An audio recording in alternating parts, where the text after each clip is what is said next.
সাইদের প্রসারিত দুই হাত যেন এক অলঙ্ঘনীয় পর্বত।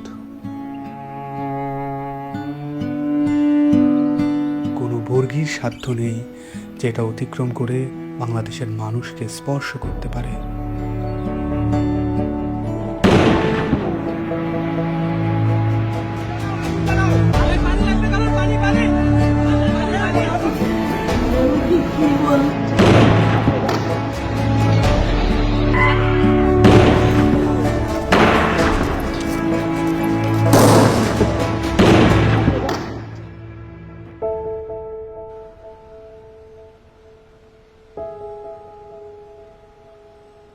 জুলাইয়ের পর থেকে এই বাবা প্রতিদিনই রাস্তার আশেপাশে হাঁটাহাঁটি করেন। কখনো আবার নির্বাক দাঁড়িয়ে থাকেন। উনি সামনের দিকে তাকিয়ে থাকেন, কিন্তু আসলে কোনো দিকেই তাকান না।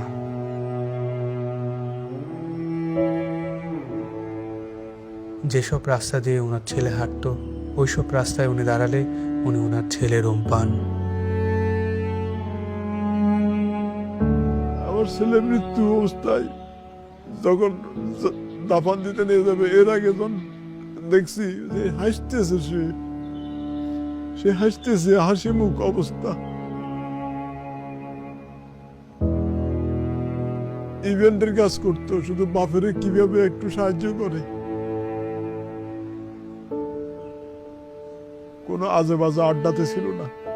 ওই সারাদিন শুধু কলেজ থেকে আসা ও একটুখানি বিকেলবেলা একটু বন্ধু বান্ধব নিয়ে ক্রিকেট খেলতো, ক্রিকেটের পাগল।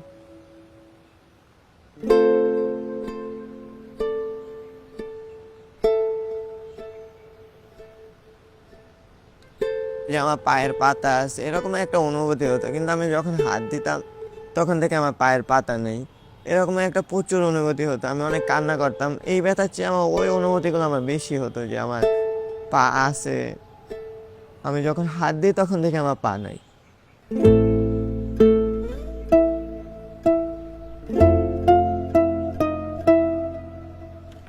এই হসপিটালে আমি অল্প কিছুদিন হলো আসলাম। পা দিয়ে নতুনভাবে হাঁটা শিখতে আছি, মানে ছোটকালে যেভাবে হাঁটা শিখেছে মা, ওই রকমের এখানেও হাঁটা শিখাচ্ছে আর কি।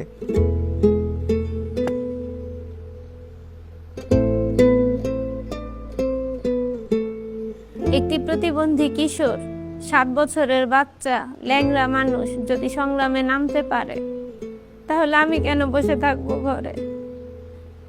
একদিন তো মরতেই হবে, তাই মৃত্যুর ভয় করে স্বার্থপরের মতো ঘরে বসে না থেকে গুলি খেয়ে বীরের মতো মৃত্যু অধিক শ্রেষ্ঠ। আমি যদি বেঁচে না ফিরি, তবে কষ্ট না পেয়ে গর্বিত হয়েও জীবনের প্রতিটি ভুলের জন্য ক্ষমা চাই। আনাস।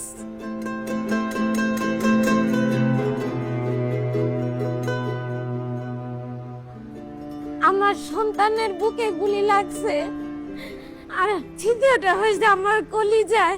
আল্লাহ পাক যতদিন আমাকে হায়াত দিছে, আমি এই হাহাকার নিয়ে বেঁচে থাকবো।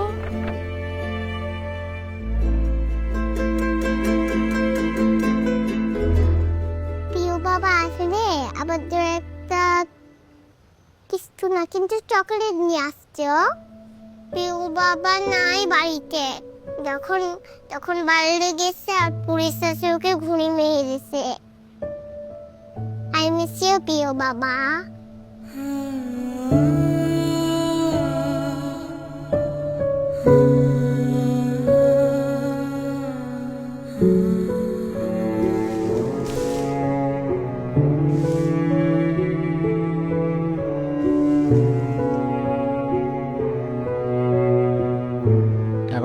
চেম্বারের মধ্যে বক্তব্য দিছিল যে আমরা কোনো সরকার বিরোধী আন্দোলন নয়, আমরা নিজের অধিকার আদায়ের জন্য বলে বলা করার পরে কমিল বড়ুয়া ওই ছাত্রলীগের লিডার আসছিল, তাই সেই গলা চিপি ধরছিল, গালমুখের থাপড় মারছে। এখন ওই জন্যই ওর জেদ ধরে শহীদ হলো কি এখন ওটার ব্যাখ্যাটা আর আমি জানি না।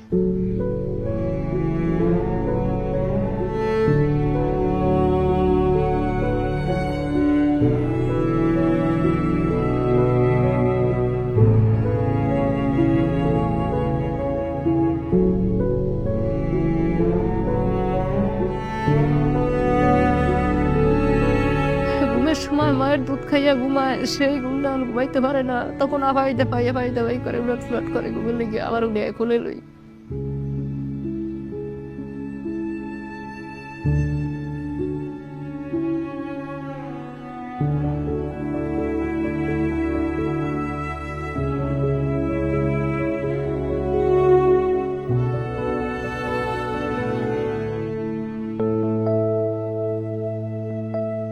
এখানে এসে যখন দেখি যে এখানে সবসময় ভাইয়া পড়াশোনা করতো, এই বিছানাতে থাকতো, এখন যখন দেখি ও নাই তখন একটা শূন্যতা কাজ করে মনের মধ্যে।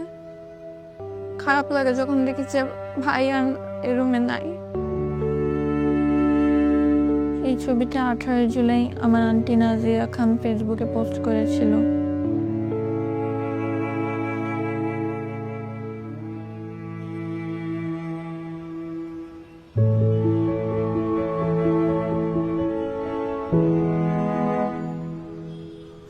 আজ কতদিন আমার ছেলে আমার মা কয়, আমার মাও কয় না, আমার বুক হয় না, কয় না আমার বাপ বেড়ে দে। আমার সন্তানকে যারা যেভাবে মারছে আল্লাহ তাদের বিচার করুক। আমি সরকারের কাছেও বিচার চাই, জনগণের কাছেও বিচার চাই। আমার সন্তানকে মারছে, হাজার হাজার মায়ের বুক খালি করছে, যে কালি করছে তারও বিচার করুক আল্লাহ। কতটা তুমি হারালে বন্ধু, কেঁদেছে অন্তর। জানো না তুমি হারাবার ব্যথা, জানে পলাশির প্রান্ত। হারিয়ে গেছে যেখানে মায়ের সোনার নলুকখানি, গোলা ভরা ক্ষেতের ফসল, সাজানো ফুলদানি। এ হারানোর বেদনা তুমি রেখো অন্তরে, দেখবে তোমার দুঃখ লুকাবে পলাশির প্রান্তরে। বাংলাদেশের বুকের ওপর চেপে বসা 36 দিনের এই ভারই আমরা নিতে পারছি না। একবার ভাবি চলেন, 16 বছরে কত বড় ভার হয়ে এটা আমাদের বুকের উপর বসেছিল। এই ভারই আমাদের শক্তি দিক সংস্কার করে নতুন বাংলাদেশ গড়ার।